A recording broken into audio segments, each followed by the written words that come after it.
नमस्कार, prime time में आपका स्वागत है। आपके साथ मैं हूं खालिद हसन। टोक्यो ओलंपिक में भारतीय खिलाड़ियों का जलवा बरकरार है। इस साल टोक्यो ओलंपिक में देश की बेटियां जबरदस्त प्रदर्शन कर रही हैं और वर्ल्ड चैंपियन को कांटे की टक्कर दे रही हैं। फिलहाल भारत टोक्यो ओलंपिक में 3 पदक हासिल कर चुका है और भारतीय पहलवान रवि दहिया सेमीफाइनल में जीतकर एक और मेडल पक्का कर चुके हैं। हालांकि अगर फाइनल मैच भी रवि जीत जाते हैं तो यह मेडल गोल्ड भी हो सकता है। टोक्यो ओलंपिक में भारतीय खिलाड़ियों का जलवा बरकरार है। इस साल टोक्यो ओलंपिक में देश की बेटियां जबरदस्त प्रदर्शन कर रही हैं और वर्ल्ड चैंपियन को कांटे की टक्कर दे रही हैं। आज बॉक्सिंग के मैच में सेमीफाइनल हारने के बाद भी लवलीना बोरगोहेन ने कांस्य पदक अपने नाम कर लिया। उधर ओलंपिक में भारतीय पहलवानों का जलवा भी बरकरार है। रवि दहिया ने कजाकिस्तान के खिलाड़ी को चितकर फाइनल में जगह बना ली। इसके साथ ही भारत का एक और मेडल पक्का हो गया। हालांकि अगर फाइनल मैच भी रवि जीत जाते हैं तो ये मेडल गोल्ड भी हो सकता है।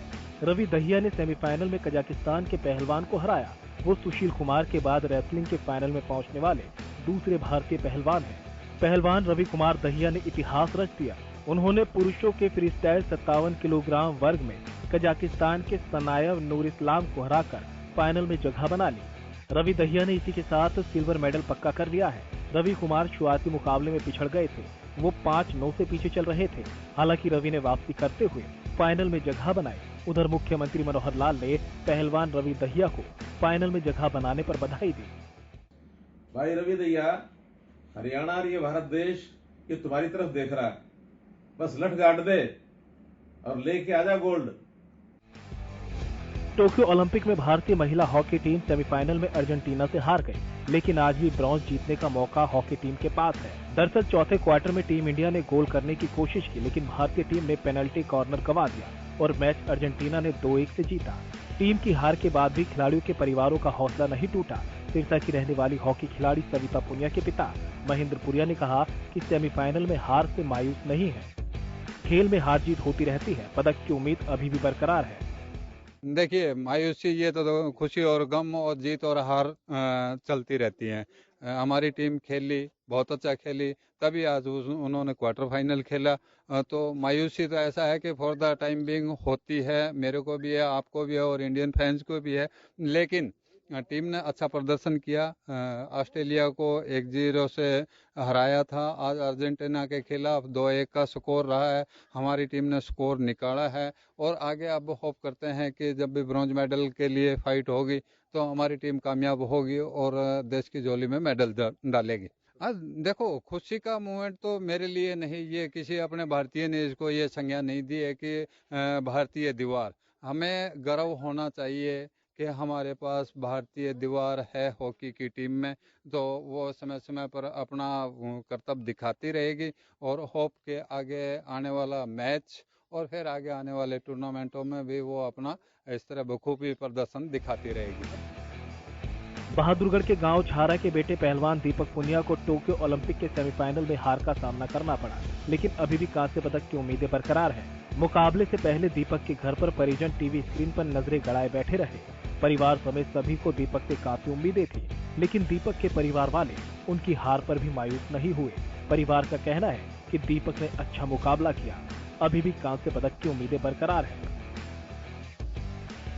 पंचकूला में एथलीट नीरज चोपड़ा के कोच नसीम अहमद ने दावा किया है कि जेवलिन थ्रो में नीरज चोपड़ा गोल्ड मेडल जीतेंगे। टोक्यो ओलंपिक में जेवलिन थ्रो में नीरज चोपड़ा भारत का प्रतिनिधित्व कर रहे हैं। नीरज चोपड़ा फाइनल के लिए क्वालिफाई करते हुए प्रथम स्थान पर हैं, जिस पर कोच ने खुशी जताई है।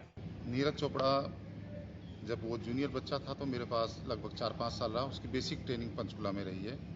हमारे पास एथलेटिक्स की एकेडमी थी, तो मैं उसको बचपन से जानता हूँ। वो एक फाइटर लड़का है और जो उसने आज किया है, मैं समझता हूँ कि वो ओलंपिक में दावेदार है। जो हमें आज तक एथलेटिक्स में मेडल नहीं मिला, नीरज चोपड़ा मेडल दिलाएगा और अच्छा मेडल दिलाएगा, जो बेस्ट 3 में, और मुझे लगता है कि वो गोल्ड जीतेगा। उसके अंदर एक क्वालिटी है, जब भी वो परफॉर्म करता है इंटरनेशनल लेवल पर, हमेशा उसने अच्छा परफॉर्म किया है। वो लवलीना देश की तीसरी महिला एथलीट बन गई हैं, जिन्होंने देश को ओलंपिक में कोई मेडल दिलवाया है। इससे पहले मीराबाई चानू ने सिल्वर और शटलर पीवी सिंधु ने ब्रॉन्ज पदक जीतकर देश का मान पहले ही बढ़ाया है। इसके अलावा ओलंपिक में अभी बजरंग पुनिया से भी भारत को बड़ी उम्मीदें हैं। Bureau report, Haryana news. तो आज ओलंपिक में भारत के लिए आज का दिन कई मायनों में अहम रहा। एक तरफ रवि दहिया कुश्ती के फाइनल में पहुंच गए हैं। हालांकि दीपक पुनिया सेमीफाइनल में हार गए, लेकिन ब्राउंज की उम्मीद अभी भी उनसे कायम है। वहीं नीरज चोपड़ा जो जेवलिन थ्रो में फाइनल में पहुंच चुके हैं और हॉकी में महिला हॉकी टीम जो है वो सेमीफाइनल में हार गई है, लेकिन अभी भी जो उम्मीदें हैं वो लगातार बनी हुई है। चर्चा की शुरुआत करेंगे, लेकिन उससे पहले आपको आज के मेहमान से मिला देते हैं। दिनेश चौधरी प्री ओलंपिक खिलाड़ी हैं, हमारे साथ जुड़ गए हैं। सर स्वागत है आपका। अनिल भारद्वाज खेल एक्सपर्ट हमारे साथ जुड़ गए हैं। सर आपका भी स्वागत है। सुनील डवास कबड्डी कोच है, हमारे साथ जुड़ गई हैं। मैम आपका भी स्वागत है। बॉक्सर राजकुमार संगवान पूर्व अर्जुन अवार्डी हैं, वो भी हमारे साथ जुड़ गए हैं। सर आपका भी स्वागत है। लेकिन सबसे पहले रुख सोनीपत का करेंगे, जहां हमारे संवाददाता लाजपत है रवि दहिया के घर पे। लाजपत, आज जिस तरह से रवि दहिया ने परफॉर्मेंस किया है, वो फाइनल में पहुंच गए हैं। कल उनका मुकाबला है। उनके गांव में, उनके घर में किस तरह का जश्न है, किस तरह का माहौल है? जी बिल्कुल, देखिए हम इस वक्त उसी घर में है जहां पर रवि दहिया ने बाजी मारी है और घर में खुशी है और काफी खुशी है। उनके चाचा हैं, उनसे बातचीत कर लेते हैं। कल को लेकर क्या उम्मीद माने आपसे? कल को लेकर बहुत ही उम्मीद है, क्योंकि पहले भी उसको हरा रखा और अच्छी बाउट लड़ी, आज भी 2-3 बाउट तो हुई है, सारी अच्छी लड़ी है। तो कल भी पूरी उम्मीद है कि गोल्ड मेडल ही लेके आएंगे। देखिए गांव के युवा है, सभी युवाओं से जान लेते हैं कल को लेकर क्या उम्मीद माने? कल के लिए यही उम्मीद है जी, गोल्ड मेडल उम्मीद हमारी। तो आज कैसा माहौल है पूरे दिन का? बहुत ही बढ़िया जैसा मना, ऐसा कभी दिवाली पे भी नहीं मना होगा। ठीक है। देखिए हमारे साथ पहलवान है, उसी के परिवार से हैं, उनसे बातचीत कर लेते हैं। आपके गांव में आज काफी खुशी देखी है, और आपके गांव से कितने खिलाड़ी अभी तक किस मेडल तक पहुंचे हैं और इस भाई से क्या उम्मीद मान है? देखो जी, हमारे गांव में लगभग 24-25 इंटरनेशनल पहलवान हैं और 2 ओलंपिक में पहले भी गए हैं। हमारा पहले गया था महावीर दहिया और उसके बाद अमित दहिया, तो वो मेडल से चूक गए थे। लेकिन अब की बार ऐसा लग रहा है, हमने पूरा विश्वास है, गांव ने भी, पूरे देश ने, पूरे हरियाणा ने, अब भाई ये ओलंपिक से गोल्ड मेडल जीत के ले रहा। क्योंकि इसमें वर्ल्ड चैंपियनशिप में जो बाउट खेली थी तो काफी पहले पॉइंट चले गए थे, उसके बाद इसने रिकवरी कर ली थी। अभी भी सही फाइनल में इसके ऐसे एक बाउट हुई थी अभी, तो इससे पहले थोड़ा पॉइंट चले गए थे, 4-5 पॉइंट, 9 पॉइंट हो गए थे, बल्कि लीड हो गई थी 7 पॉइंटों की। लेकिन फिर भी इसने लास्ट तक हमें उम्मीद थी ताकि ये रिकवरी करके जीतेगा। हमारे साथ गांव के लगातार मौजूद व्यक्ति हैं, औरों से भी बातचीत कर लेते हैं। क्या उम्मीद माने? पहलवान है, आपने पहले भी पहलवानी की है और लगातार आपके गांव क्या उम्मीद मानता है भाई से? उम्मीद भी है सर, हमें उम्मीद यही है, हमारा छोटा भाई गोल्ड लाए और हमारे देश का नाम रोशन करे, हमारे गांव का नाम रोशन करे। और बढ़िया परिवार से है, ठीक है परिवार से है। हमने आप पहलवान हैं, आपके गांव से कितने खिलाड़ियों ने नाम रोशन किया है? हमारे गांव से बहुत सारे खिलाड़ियों ने नाम रोशन किया है। 20-25 खिलाड़ियों ने, जो पहलवान जी बता रहे थे, इंटरनेशनल हुए हैं। और जैसे महावीर गुरु था, अमित दहिया जी हैं, अब हमारा ये ना भतीजा है रवि दहिया। तो ये हमें अभी भी पहलवानी का जोश है बच्चों में? बहुत ज्यादा जोश है। 17 स्टेडियम के अंदर हमारे गांव के 20-25 लड़के प्रैक्टिस कर रहे हैं। करीब आपके गांव के 50 खिलाड़ी माने, क्योंकि 25 की तो आप बता रहे हैं, 25 और भी नए तैयार हो रहे हैं। तो सरकार क्या उम्मीद माने कि सरकार आपके विशेष गांव में कोई खाड़ा हो या कोई ऐसी कोचिंग सेंटर आप उम्मीद करते हैं? क्यों नहीं मानेगी, क्यों नहीं। जो हमारे गांव ने इतने इंटरनेशनल पहलवान दिए हैं और दे रही है, आगे तक देते रहेंगे। हमारे गांव के खून में ही पहलवानी। अच्छा। हाँ, हमारे गांव के नारी गांव के खून में ही पहलवानी है। क्यों, हमसे जब से पैदा हुए हमारे बाप है, हमारे बड़े भैया हैं, जो वे देखते आ रहे हैं। हमारे काका जी हैं, जो हमारे चाचा जी, वो ये चीज देखते आ रहे हैं। हमारे गांव में बहुत बड़े बड़े पहलवान हुए हैं, लेकिन जो आज रवि दहिया ने गांव ठीक है। लाजपत उम्मीद करते हैं जिस तरह गांव के लोग भी आशीर्वाद दे रहे हैं, हरियाणा न्यूज की भी शुभकामनाएं हैं कि कल रवि दहिया जरूर गोल्ड जीतकर वापस लौटे। आप हमारे साथ जुड़े, इसके लिए आपका बहुत बहुत शुक्रिया। अब रुख करेंगे हम अपने जो पैनलिस्ट हैं उनसे चर्चा करेंगे। सुनील डवास जी राष्ट्रीय कोच हैं, कबड्डी कोच हैं, राष्ट्रीय पद्मश्री अवार्डी हैं, द्रोणाचार्य अवार्डी हैं। मैम, आपसे सबसे पहले ये जानना चाहेंगे आज का दिन, खास करके आज का दिन कैसा रहा है? जिस तरह से ओलंपिक में एक तरफ तो महिला हॉकी टीम हार गई है, लेकिन उन्होंने देश का जो दिल है वो जरूर जीत लिया है। पहली प्रतिक्रिया क्या होगी? देखो, हार जीत तो एक खिलाड़ी के लाइफ में आता रहता जाता रहता है, लेकिन एक ओलंपिक जो प्लेटफॉर्म है वो बहुत ही टफ प्लेटफॉर्म है ना, और कट थ्रोट कॉम्पिटिशंस होते हैं वहां पे। एक फ्रैक्शन ऑफ सेकंड के अंतर से हमारा जीत और हार है और मेडल का कलर है वो चेंज हो जाता है। तो फाइटिंग जो है, सफिशिएंट फाइटिंग उन्होंने की है। बहुत टफ मुकाबला था, हमने देखा मुकाबला, लास्ट तक उन्होंने बहुत ही अच्छा मुकाबला किया है। हार जीत है वो इसकी एक खेल का हिस्सा है, इसको हम ज्यादा सीरियस ना लेके खिलाड़ियों की इस समय पर हमें पूरे देश को जरूरत है, हम मोटिवेट करें उन खिलाड़ियों को जो खेल रहे हैं, और जो खिलाड़ी आगे आने वाले और भी कुछ दिन है जो हमारा ओलंपिक के लिए, हमारे भारत के लिए बहुत अच्छा दिन रहने वाला है। तो हम सभी लोग मिलकर दुआ भी करें, भगवान से प्रार्थना करें और सभी खिलाड़ियों का हम हौसला अफजाई करें ताकि वो देश के लिए ज्यादा से ज्यादा मेडल जीत सकें। अनिल भारद्वाज जी खेल एक्सपर्ट हैं। सर, क्या पहली प्रतिक्रिया आज जिस तरह का मैच रहा, चाहे वो कुश्ती की बात कर लें, चाहे हॉकी की बात कर लें, इन सब में आज कैसे देखते हैं आप? दिन तो बहुत अच्छा है कि आज भारत का जो कुश्ती शुरू हुई तो दीपक ने और जो रवि ने जो शुरुआत दी, एक के बाद एक 2 लगातार कुश्तियां जीती और बहुत अच्छे मार्जिन अंकों से जीती, अंतर से जीती। लेकिन दीपक का जो मुकाबला हुआ वो पहले से तय था कि वो पहलवान कड़ा टक्कर देगा, और दीपक को शायद एक्सपर्ट वहां पे जो कोच थे उन्होंने बताया भी होगा, लेकिन दीपक उसे समझ नहीं पाया। लेकिन खैर अभी भी ब्रोंज का चांस है उसके पास, और वो ब्रोंज हर हाल में लाएगा क्योंकि दीपक की तैयारी अच्छी है। हाँ, रवि का जहां तक है, रवि का फाइनल रशिया के साथ है। तो देखिए, ये इस पहलवान के बारे में कुश्ती के जो एक्सपर्ट थे वो पहले से 1-1.5 साल पहले से कह रहे थे। मैं जैसे पूछता था कि क्या चल रहा है ओलंपिक का, किन पहलवानों का, तो वो इसके लिए 100% कहते थे कि ये पहलवान देश को गोल्ड दे सकता है, और वो उसी राह पे है। उसने देखिए आज 9-2 से पिछड़ने के बाद उसने बाईफाल उस पहलवान को मारा है, वो आज बाहर हो सकता था, लेकिन उसने करके दिखाया। एक उसमें जुनून है, तकनीकी बहुत स्ट्रॉन्ग पहलवान हो हमारा। फाइनल में वो जीतने का पूरा, हालांकि रशिया का बहुत वर्ल्ड चैंपियनशिप का चैंपियन पहलवान है, लेकिन ये रवि जो है, हम इसके अगर ओवरऑल रिकॉर्ड को ना देखकर हाल के प्रदर्शन को अगर हम इसको देखेंगे तो रवि गोल्ड का दावेदार है, ये जीत सकता है और उसको जीतना भी चाहिए, वो उसके वहां पे काबिल है। आज हॉकी की जहां तक बात है तो एज एक्सपर्ट के नाते मैं ये कह सकता हूं कि जितना हमें आस नहीं थी इंडिया हॉकी टीम उतनी उससे अच्छी खेली है, जितनी आस नहीं थी हमें आस नहीं थी और उससे अच्छी खेली है। हालांकि आज के मैच में अगर ऑस्ट्रेलिया के साथ जो उन्होंने मुकाबला खेला, हमें वैसे प्रदर्शन की उनसे आशा थी, लेकिन वो ऐसा प्रदर्शन नहीं कर पाई। कुछ खामियां रही खिलाड़ियों में, बॉल को कैरी सही नहीं कर पा रही थी, बॉल को ज्यादा टाइम अपने पास नहीं ले पा रही थी, स्पीड कमजोर थी। हालांकि मैं ये मानता हूं कि उधर से जो दूसरी टीम, प्रतिद्वंदी टीम जो खेली वो भी बहुत ज्यादा अच्छी नहीं खेली। अब ब्रोंज के लिए हमारा ब्रिटेन से मुकाबला है, तो मैं अपनी भारतीय टीम को ये कहना चाहूंगा कि जो गलतियां इस दौरान डिफेंड के लोग के बहुत दिक्कतें देखने को मिली।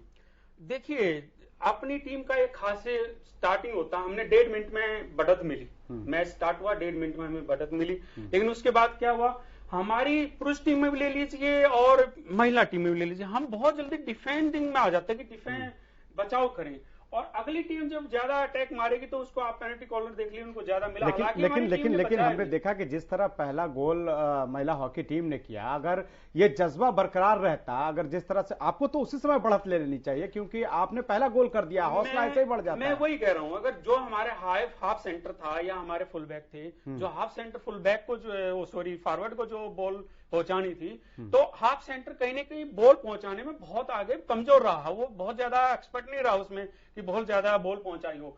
वापिस काउंटर अटैक बहुत ज्यादा इंडिया की टीम को, अगर आज आप उठाकर देखें तो काउंटर अटैक होने का रिजल्ट ये हुआ कि उनको कई तो पेनल्टी कॉर्नर मिले, वो ठीक है, हमारी टीम ने उसको गोल में तब्दील नहीं होने दिया, लेकिन हमें आशा थी कि एंड तक गोल को बराबर भी लाएंगे और पेनल्टी स्ट्रोक पे जाएगा मैच, और पेनल्टी स्ट्रोक पे अगर मैच गया तो हमारी गोलकीपर बहुत, उनकी गोलकीपर के मुताबिक बहुत अच्छी थी, हम उसमें जीत सकते थे। लेकिन खैर, अब कांस्य पदक की बात है तो ब्रिटेन में यही कहना चाहूंगा कि ब्रिटेन से हम वो गलतियां ना दोहराएं जो आज दोहराई। हमारा कांस्य पदक हर हाल में है, तो बहादुरी से खेलने और घबराएं नहीं, जो हो गया खेल में होता रहता है, इसलिए आगे खेलें। बॉक्सर राजकुमार सांगवान जी, आप आज के दिन को कैसे देखते हैं? आज जिस तरह से भारतीय खिलाड़ियों ने प्रदर्शन किया है, कई उम्मीदें जग गई हैं पदक की, हालांकि सेमीफाइनल के बाद फाइनल में जाने का महिला हॉकी टीम के पास एक चांस था इतिहास रचने का, उससे चूक गई है। लेकिन फिर भी उन्होंने खेला जितना बढ़िया तरीके से, उन्होंने पूरे देश का दिल जरूर जीत लिया है।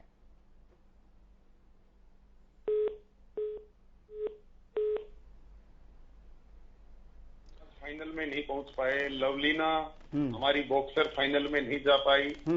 आशा के अनुरूप प्रदर्शन उनका भी नहीं रहा। लवलीना जिस गेम के साथ खेलती थी, लॉन्ग डिस्टेंस के साथ और अपना बचाव करते हुए, लेकिन आज उसका खेल में भी वो लय दिखाई नहीं दी। और रही हॉकी की बात, जैसे एक्सपर्ट बता रहे हैं कि हॉकी के अंदर कुछ खामियां रही, तो वो बिल्कुल जग जाहिर है कि हम लास्ट जब एक इनका वो 15 मिनट का गेम था, 4th गेम के अंदर, वहां से हमने पूरी कोशिश की। अगर वो कोशिश हम 3rd में करते तो शायद बेहतर हो भी सकता था। और बाकी रेसलिंग ने नो डाउट बहुत अच्छा आज कमाल किया, सबका दिल जीता दोनों लड़कों ने, रवि ने भी और पूनिया ने भी, तो बहुत अच्छा लगा। लेकिन फाइनल में जगह बनी एक पहलवान की, बहुत बड़ी अचीवमेंट है। तो मैं मिला जुला कह सकता हूं, लेकिन हौसले बुलंद हैं। हमारे जो भी खिलाड़ी हारे हैं वो बड़े हौसले से लड़ने के बाद हारे हैं। कई बार एक खिलाड़ी का दिन नहीं होता। लेकिन लवलीना को लेकर कहाँ खामियां रह गई? आज भी हमने देखा कि जो कोरियाई मुक्केबाज था उसने बाउट में मौका ही नहीं दिया। टर्किश मुक्केबाज थी, लेकिन वो टर्किश मुक्केबाज, टर्की मुक्केबाज, हाँ जी, हाँ, लवलीना से बेहतर नहीं कह सकते हम। लेकिन कुछ ये चीजें हैं कि एक्सपीरियंस की कमी है, थोड़ी एज कम थी। वो लड़की पूर्व विश्व चैंपियन रही है और लेकिन वो एग्रेसिव बहुत ज्यादा थी। मैंने जैसे पहले कहा, लवलीना उतना अच्छा गेम आज नहीं खेल पाई। बहुत प्रेशर होता है। क्या ऐसा नहीं, कहीं ऐसा तो नहीं है कि बहुत बड़ा इवेंट है इसलिए जो हमारे खिलाड़ी है वहां जाके खेलते हैं, यहाँ तो बेहतर है, अच्छा प्रदर्शन करते हैं, लेकिन वहां जाके होपलेस वाली कोई बात तो नहीं आती? क्योंकि जो इवेंट होता है, इतना बड़ा ओलंपिक इवेंट है जिसका हर खिलाड़ी को इंतजार होता है, 4 साल के बाद एक मौका मिलता है उसमें, और वहां जाके आदमी कहीं ऐसा तो नहीं लगता कि खिलाड़ी अपने आप को होपलेस महसूस करने लगे और उसका खामियाजा उठाना पड़े कभी कभी? नहीं, ये ऐसा नहीं है। लेकिन वो बहुत गहरी एक आप वार्तालाप में हम चले जाएंगे, जो आज के दिन में ये ठीक नहीं है। ये ओलंपिक खत्म हो जाएंगे, हमारे रिजल्ट अच्छे आएंगे, तो हम उसका विश्लेषण करेंगे कि हमारे खिलाड़ियों में क्या कमी है। आज के दिन हम कुछ चीजें बता नहीं सकते, ठीक है, लेकिन अच्छा खेले हैं खिलाड़ी और अच्छा प्रदर्शन रहा है। अब तो उनके लिए ऑल द बेस्ट कह सकते हैं। कल हमारा दिन सुनहरी हो और हम गोल्ड मेडल। अनिल जी कुछ कुमार भाई जिस बात को दबा रहे हैं वो क्यों मैं नहीं जानता, लेकिन मैं नाम नहीं लूंगा। आज के दिन लेना भी सही नहीं है। मुक्केबाजी में क्या होता है कि जो मुक्केबाज रिंग में लड़ने जाता है, पहला राउंड वो अपनी मर्जी से लड़ता है, सेकंड राउंड और आगे के जो राउंड होते हैं, जो आपने देखा होगा कि वहां पे रिंग के बाहर किसी भी मुक्केबाज के कोच और एक टेक्निकल एक्सपर्ट वहां उसके साथ खड़ा था, वो उसके दूसरे प्रतिद्वंदी बॉक्सर को देखता है कि कैसे लड़ना है और वो उसको बताता है कि तूने अगले राउंड में इस तरह से ऐसे लड़ते जाना है। हमारे अगर हम अमित पंघाल जो हमारा स्टार था जिससे हमें गोल्ड की आस थी, वो पहले राउंड में बाहर हुआ। और राजकुमार जी ने जैसे लवलीना जी के बारे में बताया कि वो उससे बेहतर थी आज के मुकाबले में, लेकिन वो बेहतर नहीं खेल पाई। तो राजकुमार भाई साहब पता नहीं क्यों चुप रहे इस मुद्दे पर, लेकिन वो जो वहां पे ये फेडरेशन को सोचने की जरूरत है कि वहां पे जो गाइडलाइन किया गया बॉक्सर को, वो किस तरीके से किया गया, क्योंकि इस पे बहुत ज्यादा गंभीरता विचार करने की जरूरत है। जैसे हमने अगर लवलीना का ही हम देखें, अगर लवलीना का पूरा देखें, अगर उनका किस तरह का प्रदर्शन है तो बेहतर प्रदर्शन करती रही है, ऐसा नहीं है, और अच्छी खिलाड़ी भी है। दिनेश चौधरी जी, अभी तक आपको डिबेट में इन्वॉल्व नहीं किया, लेकिन अब आपको इन्वॉल्व कर रहा हूं। आप प्री ओलंपिक खिलाड़ी हैं, आप आज जो कुछ हुआ ओलंपिक में भारत के नजरिए से आप उसको किस तरह से देखते हैं? पहली प्रतिक्रिया क्या हो गया? सबसे अच्छा तो मेरे को आज नीरज चोपड़ा का प्रदर्शन लगा, जो उसने एक पहले अटेम्प्ट में 86.65 से जो उसने क्लियर किया और जिस फाइनल में पहुंच गया, जिस पावर से उसने जेवलिंग थ्रो किया है। और मैंने ये भी सुना है कि वर्ल्ड में कि हमारे नीरज चोपड़ा को लोग फॉलो करने लगे, प्लेयर पूरे वर्ल्ड के प्लेयर, ये एक बहुत अच्छी बात है हमारे लिए। अच्छा सर, मैं नीरज चोपड़ा के बारे में पढ़ रहा था कुछ देर पहले, तो पता चला कि वो बहुत 11 साल की उम्र में उनकी जो वजन काफी बढ़ गया था। वो वजन घटाने के लिए उनके परिवार वालों ने उन्हें स्टेडियम तक भेजा और उसके बाद से उनको जेवलिन थ्रो में इंटरेस्ट जगने लगा और उसके बाद उन्होंने बेहतरीन करना शुरू कर दिया।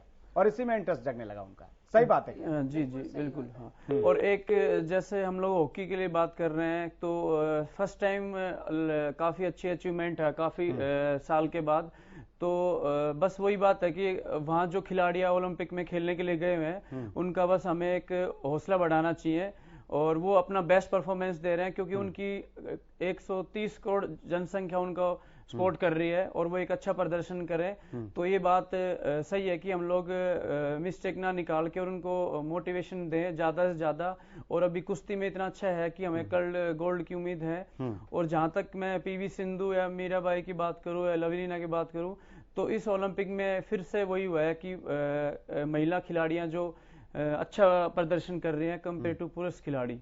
और अभी हॉकी में भी अच्छा किया, जितना भी हम लोग ऑब्जर्व कर रहे हैं इतिहास रचा है आज तक। अभी ओलंपिक में कभी महिला हॉकी टीम हमारी हॉकी तो एक पूरे वर्ल्ड में एक पहचान थी हमारी हॉकी के नाम से। तो वो जहां तक लग रहा है कि वो वापस आती लग रही है। सब भारतीयों के लिए खुशी की बात है कि हम लोग हॉकी को वापस लेके आ रहे हैं। ठीक है सुनील जी, आज का परफॉर्मेंस आपने देखा और जहां तक आज बात करें तो मैक्सिमम जो खिलाड़ी थे आज बढ़िया प्रदर्शन करने वाले वो करीब करीब सभी हरियाणा के थे। चाहे आप हॉकी टीम में बात कर लीजिए, भले हॉकी महिला हॉकी टीम ने मैच जरूर हारा है लेकिन पूरे देशवासियों का दिल जरूर जीत लिया है। बहुत अच्छा उन्होंने खेला, डिफेंस से लेकर और शुरू से अटैकिंग भी रही। लेकिन इसके अलावा रवि दहिया की बात कर रहे थे, वो फाइनल में पहुंच गए, रजत पदक पक्का है। इसके अलावा दीपक पुनिया की बात करें तो उनसे भी ब्रॉन्ज मेडल की अभी उम्मीद है, उम्मीदें खत्म नहीं हुई है। और नीरज चोपड़ा खुद पहुंच गए हैं फाइनल में, जो जेवलिन थ्रो में बेहतर प्रदर्शन करते हुए। इन सबको आप किस तरह से देख रहे हैं, खास करके प्रदेश के परिप्रेक्ष्य में, क्योंकि 120-21 खिलाड़ी जो गए थे उसमें से 30 से ज्यादा खिलाड़ी प्रदेश से थे। बिल्कुल बिल्कुल, मैं आपसे एग्री करती हूँ, क्योंकि देखो मैं स्टार्टिंग से ही बताती हूँ, हरियाणा जो है उसका जो खेल का एक कल्चर है वो हरियाणा के अंदर है। और हरियाणवी जो खिलाड़ी है, मैंने एक आर्टिकल लिखा था दैनिक ट्रिब्यून में कि डीएनए जो है ना वो फाइटिंग स्पिरिट का है।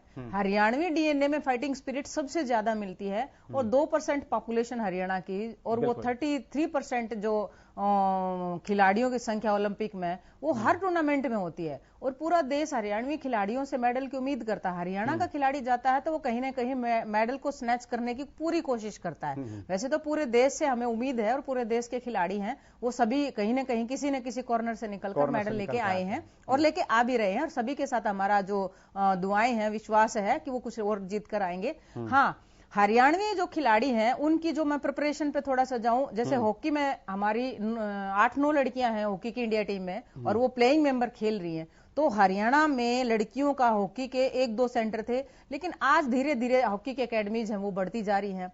हमारी जो नर्सरीज हैं वो बढ़ी हैं। अभी 500-600 नर्सरीज हमारी पिछले 4-5 सालों में आई थी। अब वो खेल मंत्री जो हमारे खुद ही एक खिलाड़ी हैं, हॉकी के ही खिलाड़ी रहे हैं, तो उन्होंने उन नर्सरीज की जो संख्या है वो भी 1000 तक करने की डिक्लेयर कर दिया।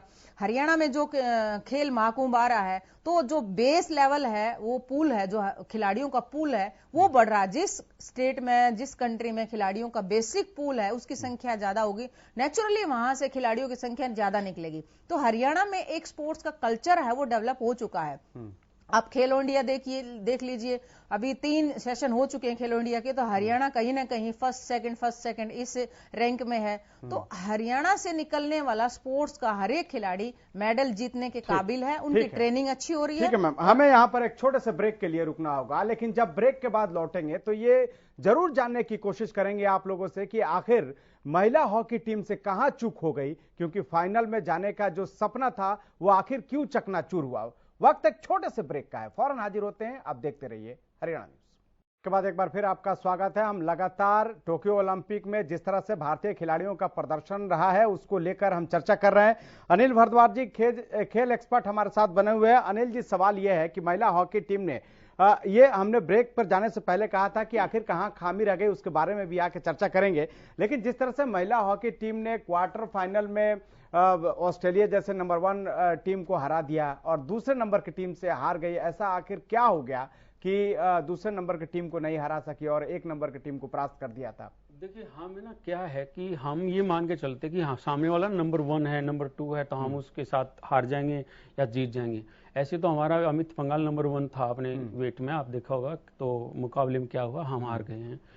ये लेकिन इसमें हमने ये भी तो देखा था सर कि ऑस्ट्रेलिया के खिलाफ अगर अपने डिफेंस की बात करें तो काफी बेहतर था, वहां 9 गोल भी हमने रोका था, बेहतर तरीके से वहां पर किसी भी टीम और किसी भी खिलाड़ी के लिए ना एक दिन, एक समय, एक वक्त, हालात ऐसे होते हैं कि उसकी स्टार्टिंग कैसी हो जाए। क्या ऑस्ट्रेलिया के साथ हमारे साथ क्या था कि हमारे पास खोने को कुछ नहीं था, सिर्फ पाने को था। अगर हम वो मैच हार जाते तो आज हम यहाँ उसकी चर्चा नहीं कर रहे होते, हम सेमीफाइनल गए।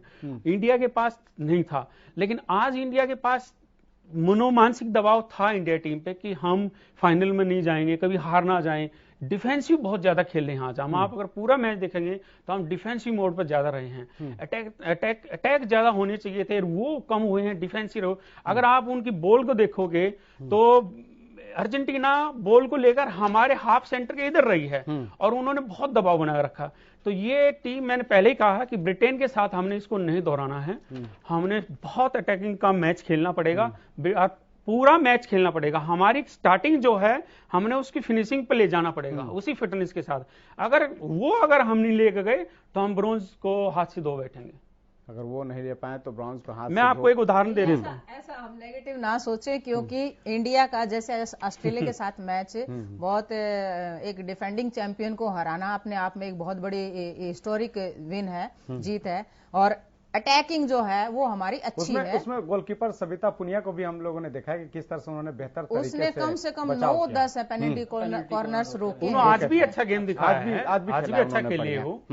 लेकिन हॉकी में हम देखते हैं मैम, पूरे हरियाणा से हम देख रहे हैं ज्यादा से ज्यादा खिलाड़ी थे अभी इसमें, बेहतर प्रदर्शन भी किया। चाहे रानी रामपाल की बात कर लें, सुनीता पुनिया की बात करें, या फिर सोनीपत से जो लड़कियां उसमें सेलेक्ट हुई हैं, कहीं ना कहीं भले ही वो हार गई हूं, लेकिन एक तरह से जो हॉकी की चर्चा खत्म हो गई थी, इस मैच ने सेमीफाइनल तक पहुंचने के बाद से अब हॉकी की चर्चाएं अब तेज हो गई हैं। और इस खेल को भी, अब है तो हमारा राष्ट्रीय खेल, लेकिन ज्यादा फोकस हम क्रिकेट की तरफ रखते हैं, लेकिन अब इसमें भी अब अपॉर्चुनिटी आएंगी और बहुत से लोग प्रभावित होंगे, बहुत से बच्चे भी प्रभावित होंगे, पड़ेगा इसका असर। देखो पिछले टाइम जब हम पैदा हुए थे तो हम बचपन में गांव में चाहे पेड़ की लकड़ी की वो तोड़ के हॉकी की स्टिक हाथ में लेके हम घूमते थे। और वो टाइम फिर मैंने ये भी देखा है कि उसी गांव में वो बैट ने ले लिया, वो जगह रिप्लेस हो गई। आज वो फिर दोबारा से, क्योंकि हॉकी हमारा काफी टाइम तक काफी टाइम तक हॉकी हमारा पिछड़ गया था।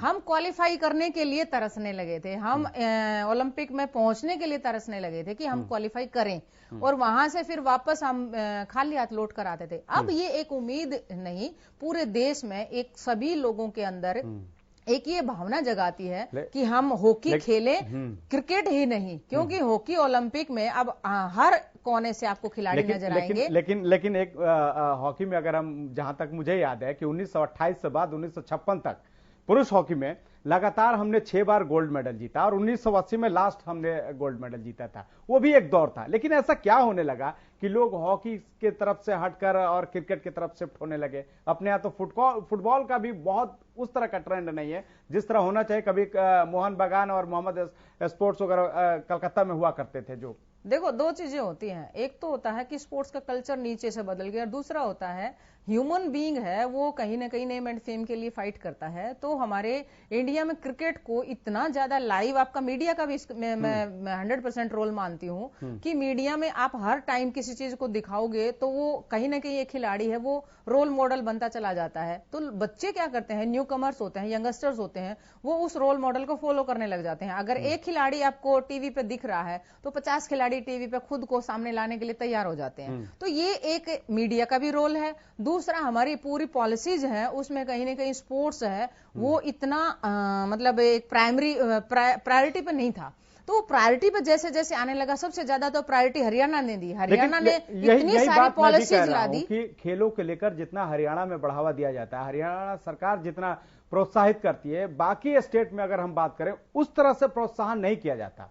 अगर उस तरह से प्रोत्साहन किया जाता तो हो सकता है कि और भी ज्यादा हम लोग मेडल जीत कर लाते। ये चीजें जो आप कह रही हैं ना, प्रोत्साहन किया, ठीक है 6 करोड़ हम देंगे, जमीनी स्तर पर बहुत ज्यादा हम हॉकी में हमसे ज्यादा तो मध्य प्रदेश सुविधा दे रहा, झारखंड सुविधा दे रहा, ओडिशा सुविधा दे रहा, महाराष्ट्र, आंध्र प्रदेश सुविधा दे रहा, हमारे यहाँ हॉकी की हरियाणा में वो सुविधा नहीं है अभी जिस लेवल पे हमें मिलनी चाहिए खिलाड़ियों को। मैं उस पर बहुत ज्यादा डिबेट में नहीं जाना चाहता हूं। इसी भारतीय टीम में कई खिलाड़ी ऐसी गई हुई हैं जिनको हॉकी एस्ट्रोटर्फ नहीं मिला है। आपके मैं नाम नहीं लूंगा, नहीं तो फिर वो थोड़ा लफड़ा होगा।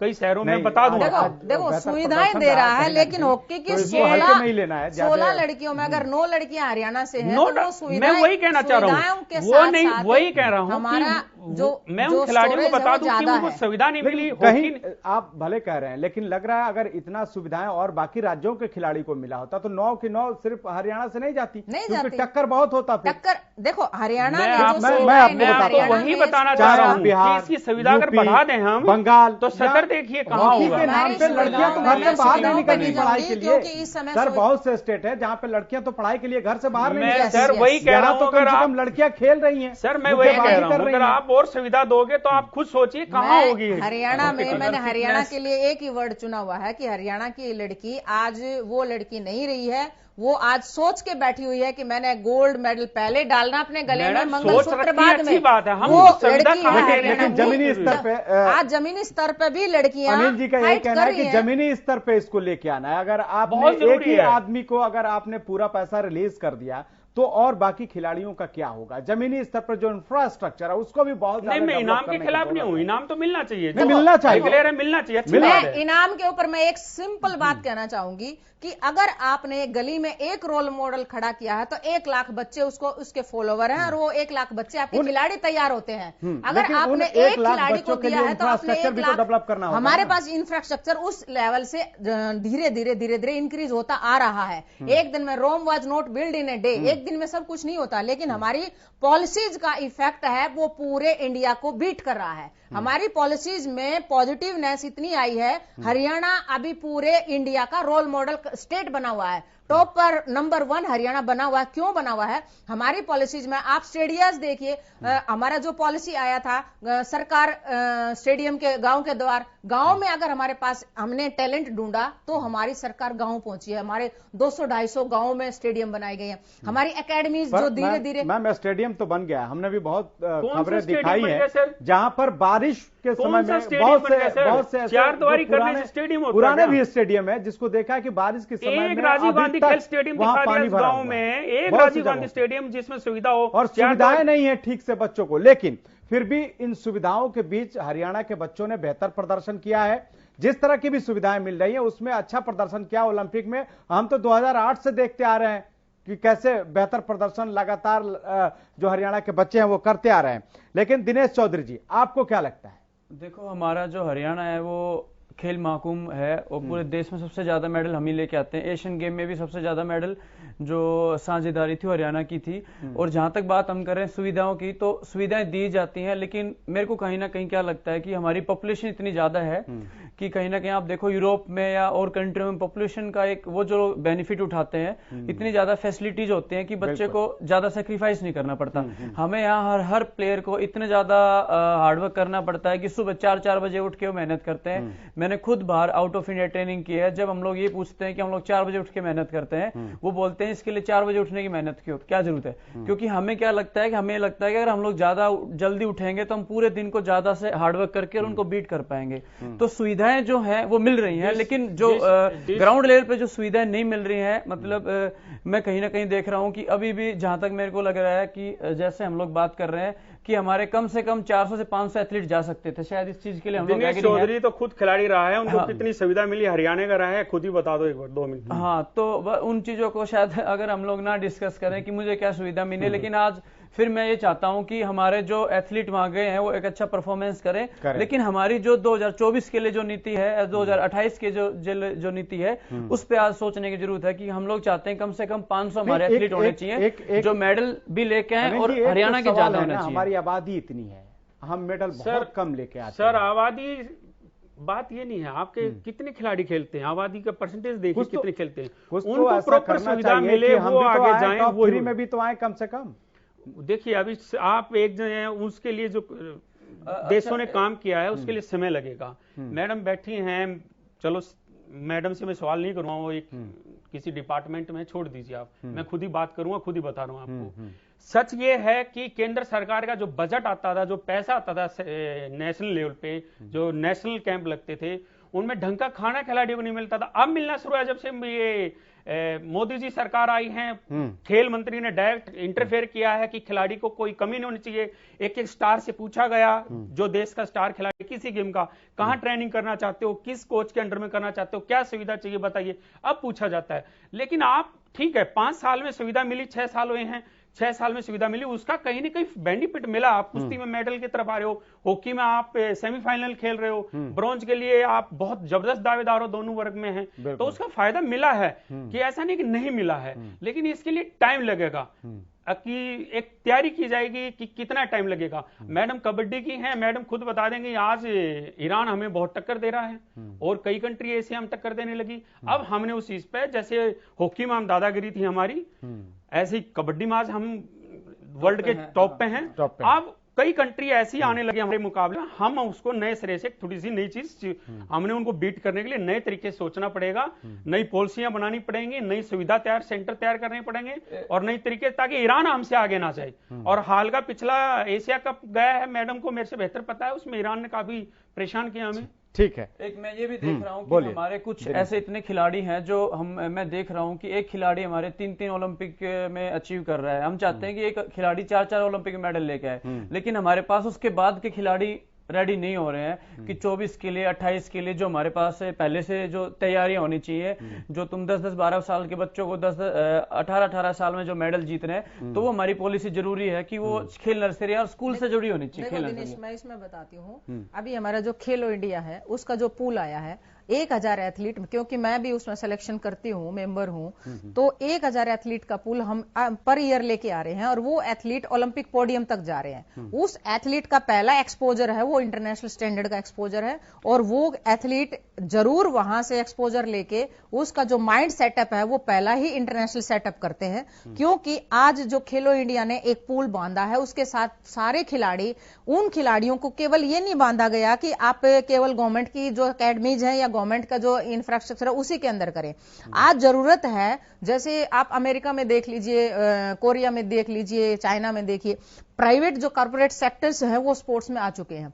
हमारे इंडिया में अब कॉर्पोरेट सेक्टर्स की जो एंट्री है वो कहीं ना कहीं हमें पॉजिटिवनेस दे रही है, क्योंकि आज खिलाड़ी को कोई भी कॉर्पोरेट सेक्टर गोद लेने के लिए तैयार है जो ओलंपिक तक पहुंच सकता है।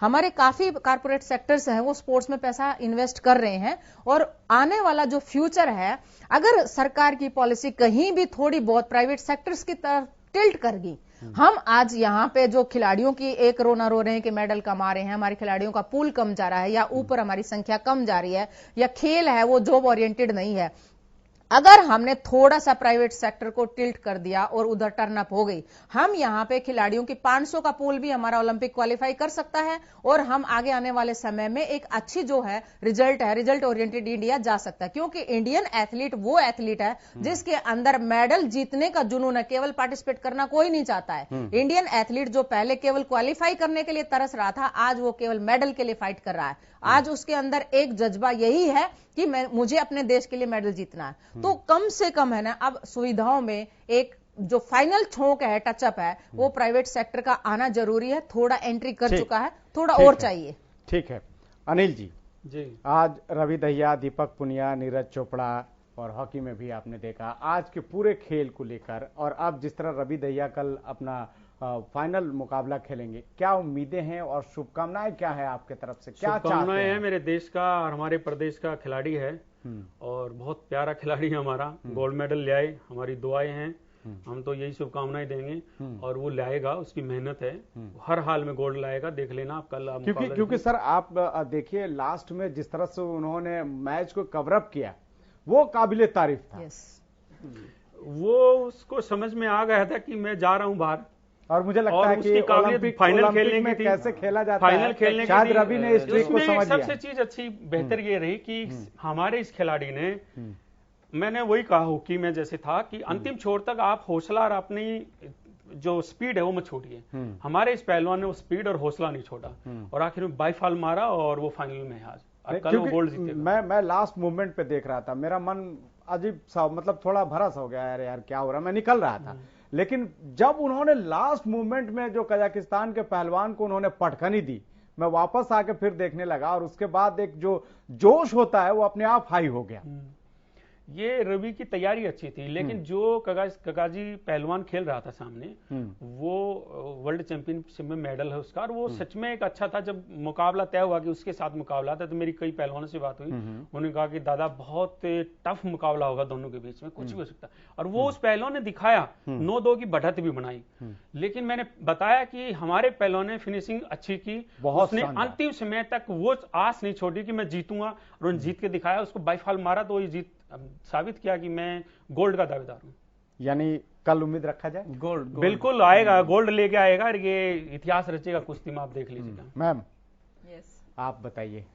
देखो, मैं ये कहती हूँ कि लास्ट में जब कोई खिलाड़ी एंड में आके जब ये सोचता है, अंदर से सारी पावर को, इंटरनल जो एनर्जी है उसको रिस्टोर करता है, और जब इंटरनल एनर्जी को रिस्टोर करता है तो मीन्स उसका जो एक साइकोलॉजिकल प्रेशर है, उस प्रेशर को वो एकदम से तोड़कर फेंकता है कि नहीं, सब जाए भाड़ में, आई कैन डू और आई विल विन, वो जीतेगा। वो एक जो उस एक फ्रैक्शन ऑफ सेकंड के लिए जब वो ऐसा सोचता है ना, तो उसको अंदर से जो एक एनर्जी आती है, उसमें वो कुछ भी कर सकता है। ये किसी भी खिलाड़ी के अंदर है। हर खिलाड़ी जो फाइट करता है, वो प्रेशर को कैसे एकदम से एक झटके से फेंकता है ना, ये है एक फाइटिंग जो ट्रेनिंग होती है। माइंड की जो टफनेस ट्रेनिंग है, वो हर खिलाड़ी के साथ यही ट्रेनिंग होती है कि वो एक जर्क के साथ है उस प्रेशर को फेंक दे। और रवि ने वही किया, 9-3 से पिछड़ने के बाद उसने बाईफाल मारा है, तो वो जो पिछड़ापन था उसने 1 सेकंड में निकाल दिया, और वो देश का और पूरे उसका दीपक और आने वाले पहलवानों के जो विनेश है, बजरंग है,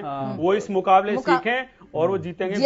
यस, उस मुकाबले को वो सीखेंगे, क्योंकि उन्होंने जीतना सीखा है। इससे वो बजरंग पदक का बहुत मजबूत दावेदार है, विनेश उससे भी ज्यादा, और इंतजार अपने वेट में इंतजार भी है पूरे देश को।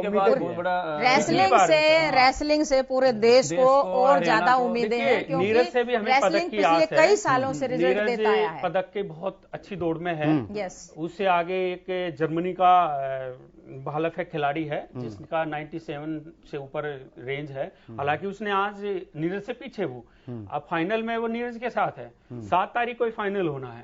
अब उसने क्या अपनी प्लानिंग बनाई है जर्मन वाले खिलाड़ी ने, ये क्या है क्या नहीं पता, लेकिन हमारा नीरज आज गोल्ड मेडल के करीब है। तो देखो, नीरज बहुत अलर्ट लड़का है। मैंने इसके काफी कॉम्पिटिशंस उसको फॉलो किया है। वो बहुत ही अलर्टपने से खेलता है, उसके ऊपर कोई प्रेशर कभी भी, ग्राउंड पर देखना, वो ग्राउंड पर जाता है तो बहुत ही कूल और ऐसी स्ट्राइक से जाता है जैसे वो उसको कोई डिस्ट्रिक्ट लेवल का टूर्नामेंट खेल रहा है।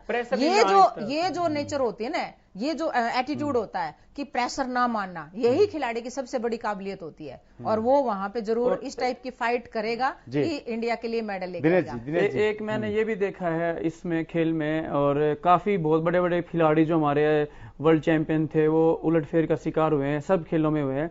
एक मैडम मैं ये भी देख रहा हूँ कि हमारे इंडिया में हर एक ओलंपिक में एक नया चेहरा निकल के आता है। वेट लिफ्टिंग में मेडल आया, तो हमारे जैसे अभी नीरज चोपड़ा ने, जैवलिन का मतलब नीरज चोपड़ा हो गया है, और आर्चरी का मतलब दीपिका कुमारी, तो एक हर ओलंपिक में एक ऐसा नया चेहरा निकल के आता है। तो हम लोग उम्मीद करते हैं कि ऐसे ही हमारे जो सारे स्पोर्ट्स हैं वो सारे के सारे डेवलप हो और एक अच्छा एथलीट हमारे माहौल बने, और ओलंपिक बहुत अच्छा जाए। लास्ट कमेंट के तौर पर सुनील जी, लास्ट कमेंट। देखो, मैं क्या कहना चाहेंगे सारे खिलाड़ियों को, राजकुमार जी ने जैसे बोला ना कि आज वो विषय नहीं है हम चर्चा करें नेगेटिविटी का। आज हमारे देश के सारे लोगों की तरफ से और सारे खिलाड़ियों को मैं चीयर अप करना चाहूंगी, और गो फॉर गोल्ड, और गो फॉर मेडल, और गो फॉर अच्छी फाइट, जिसको कहते हैं ना कि फाइट करना है और जीतना है। देश के झंडे को सलाम। पदक की दौड़ में अभी जिनके मुकाबले बचे हैं, जो कुश्ती, हॉकी है, जेवलिन है, कि आप देश का गौरव है खिलाड़ियों के लिए खास कर, हाँ, पदक जीत के लाइए, देश आपको सलाम करेगा और इंतजार कर रहा है, आपसे आशा है भगवान आपको पदक दिलाएगा। जय हिंद। ठीक है दिनेश जी, बस गोल्ड के लिए वेट कर रहे हैं पूरा हरियाणा, और देश सोच रहा है कि अब जो मैच बचे हैं उसमें ज्यादा मेडल आए। तमाम गेस्ट हमारे साथ जुड़े, इसके लिए आपका बहुत बहुत शुक्रिया। जिस तरह से आप लोगों ने उम्मीदें जताई हैं कि आने वाले दिनों में जिस तरह से रवि दहिया की मैच हो या फिर नीरज चोपड़ा की बात कर रहे हैं, गोल्ड की उम्मीद है और गोल्ड मिलेगा भी, क्योंकि बहुत ही बेहतरीन खिलाड़ी हैं। उनका प्रदर्शन भी जिस तरह से वो प्रदर्शन कर रहे हैं वो काबिल तारीफ है। फिलहाल इतना ही।